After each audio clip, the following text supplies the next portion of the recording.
What is extrasensory perception? Technically, ESP or psi is the claim that perception can occur apart from sensory input. For example, precognition, metacognition, or retrocognition. Clairvoyance is also included. The term ESP was adopted by Dr. J.B. Ryan from Duke University.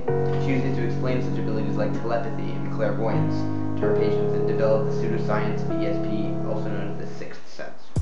After the 1930s, ESP fell under the category of parapsychology, but now it's considered a pseudoscience because of the skepticism involved. The study of ESP, or extrasensory perception, essentially began in North Carolina in the 1930s, led by Dr. J.B. Ryan and his wife Louisa.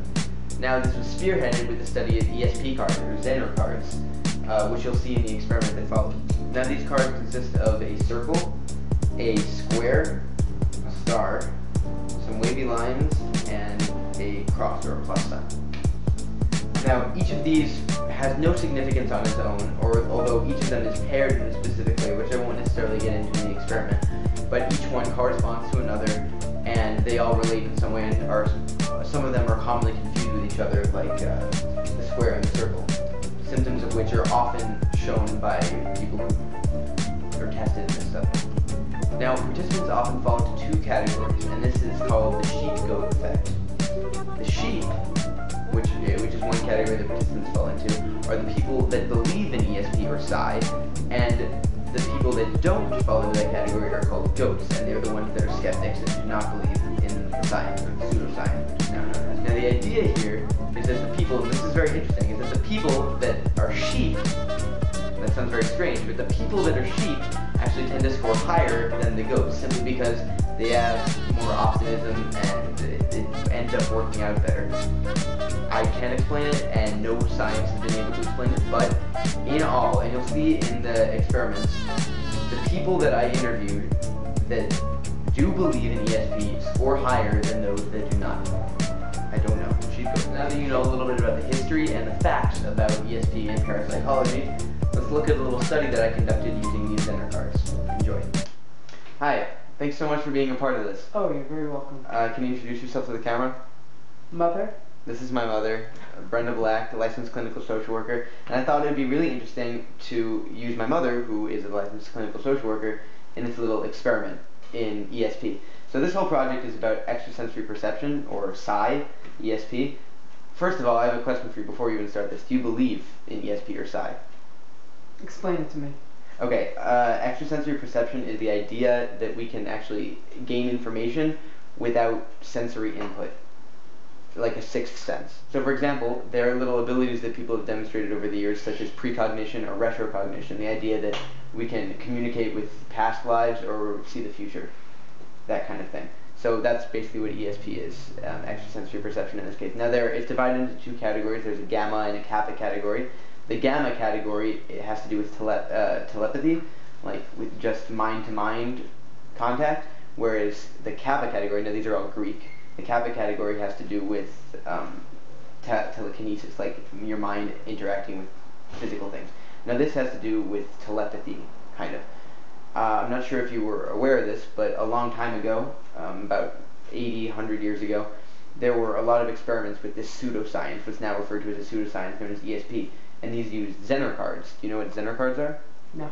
Okay, Zener cards are made up of 5 different shapes. Now I would have used something like this, which is a blank card, but there are little shapes on the back that might influence your choice, so I decided not to do that. Instead, I use these little papers, because they're blank on the back, they're absolutely no influence on you other than the fact that they're rectangular, but that shouldn't have an influence. Now, each of these cards has a different shape on it. So there's basic shapes. There's a circle, a square, a star, some wavy lines, and a plus sign, or a cross. You can call it a cross because they're one word each except for the wavy lines. Now, these by themselves have no significance, but the idea was that if a participant was able to demonstrate profound skill at separating each of these without ever seeing the faces, then they had some sort of ESP, because they were able to communicate with the thinker's mind, who was actually looking at the cards. They were able to kind of pseudo-mind read. Okay? This kind of thing. So we're going to try to replicate this experiment with you right now. So the idea, once again, so that make sure you understand, is that I have this little piece of paper over here with all of these shapes actually in order on them, and you're going to try to match each of the shapes, all 5. Now there are 25 cards in the Zenner deck, and there are 5 of each shape. You're going to try to match each of these cards, all 5 of each shape in each area. Sound good? So I'm going to look at them, the camera's going to look at them, but you will not be able to see them. So you're going to try to use your ESP, and we'll see how that looks. You mean to put them back exactly in the same spot that they're in right now? To put all 25. I have others in this glass. So there are 25 in total, 5 of each shape. Now I want to emphasize, you know I'm a magician, and this is what I do. I'm like known as that. This is not a trick.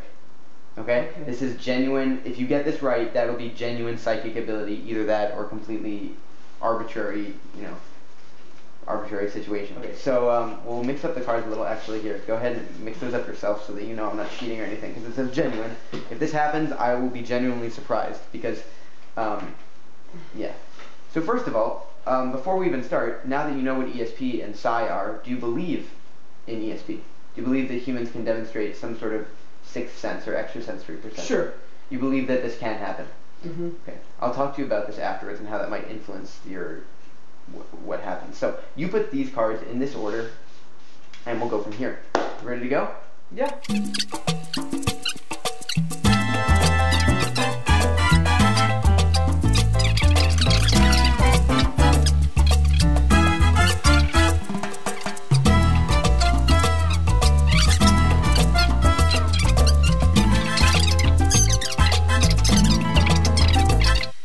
Okay, so actually, you got a few right. I don't know about 8. I wasn't counting, but every time you got one right, I don't know, I would feel this like little jolt of excitement. It was kind of interesting.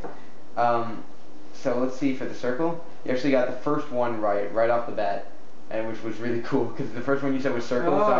So I was like, damn, this is gonna be good. So you got 5 right, which is, like you said at first, 25%. So you should have gone with your gut, which is still very good. So this could either demonstrate complete randomness, be completely arbitrary, or have some psychic significance, and you were like, you were jumbling up the lines. I think I was misfiring. Maybe. So after this experiment, do you still believe in ESP or psi, or do you still believe that people can potentially have it, you just don't, or maybe you do? Thank you very much for helping me out. Good luck to you, Simon. It's been a pleasure. Now that you've seen the experiment, let's go on with a few closing thoughts. Now, there are a lot of skeptics of ESP and parapsychology, and with good reason. A lot of people either don't want to believe, it's against their own beliefs, or against their religion, or it's just too far-fetched for them. Now, however, other people want to believe, me included. I believe that people are capable of more than we believe that they are, or that the majority of people believe that they are, which is good. I think that's good. But science doesn't necessarily agree. In fact, 4% of the National Academy of Sciences, or the people on the board of it, actually believe in ESP, and only 10% believe it should be studied, or parapsychology should be studied in general. Which is understandable because it's a pseudoscience, or it's known as pseudoscience right now, and there's no real proof.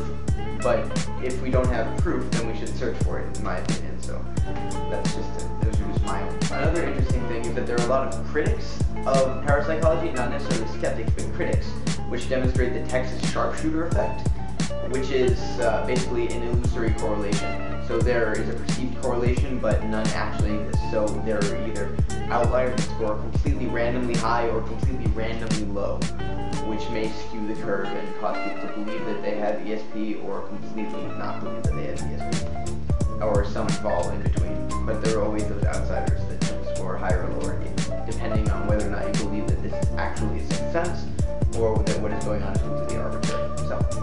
So I hope you had fun learning about ESP, extrasensory perception, sixth sense, parapsychology, psi, all of that. And at least I hope you got a little something that you can use to test yourself. Who knows? Maybe you have ESP.